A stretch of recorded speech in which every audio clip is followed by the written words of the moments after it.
Sebelum melanjutkan, jangan lupa subscribe dulu. Terima kasih. Bab 24. Kawanan Serigala. Seorang pria terkulai di sana. Lebih tepatnya, tidak diketahui apakah dia pingsan atau sudah meninggal. Seluruh tubuh bagian atasnya tergeletak di aliran sungai dan karena dia berbaring tengkurap, wajahnya tidak terlihat. Namun, dilihat dari kualitas pakaian coklat muda yang dikenakannya, keluarganya pasti cukup kaya. Pakaian di sekitar perutnya berwarna merah mengerikan dan kepalanya juga berdarah.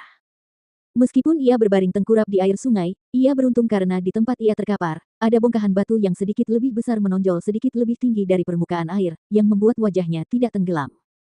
Jika tidak, bahkan jika ia tidak mati karena kehabisan darah, diperkirakan ia akan tenggelam.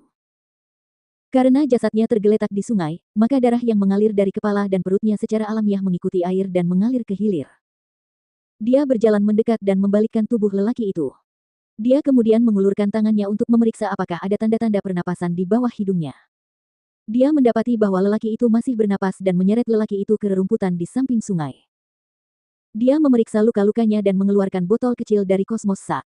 Dia memercikkan sedikit astringen pengental darah ke luka di kepalanya sebelum membuka pakaiannya untuk memercikkan obat ke luka di perutnya juga.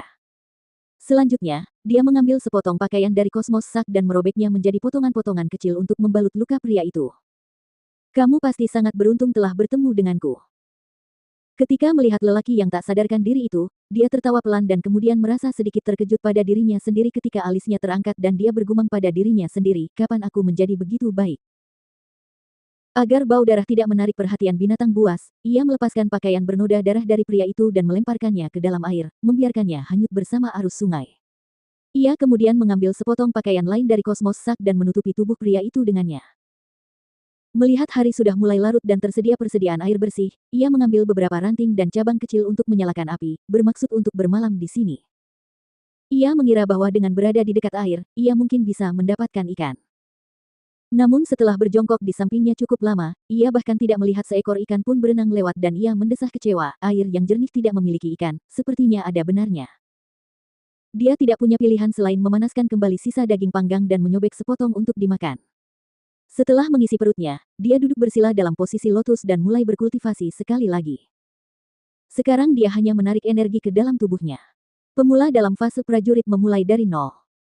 Namun, dia bisa merasakan beberapa perubahan kecil dalam tubuhnya setelah mengolah energi mistis dan karena dia bisa merasakan manfaatnya yang nyata, dia menjadi sangat termotivasi dalam menjalankan kultivasinya. Dia terus berkultivasi selama beberapa jam. Baru setelah dia merasakan bahwa energi mistis yang telah ditarik ke dalam tubuhnya telah menembus batas mistis awal tingkat kedua fase prajurit, dia akhirnya menghembuskan napas panjang lega dan membuka matanya. Langit telah berubah gelap dan udara di hutan menjadi agak dingin.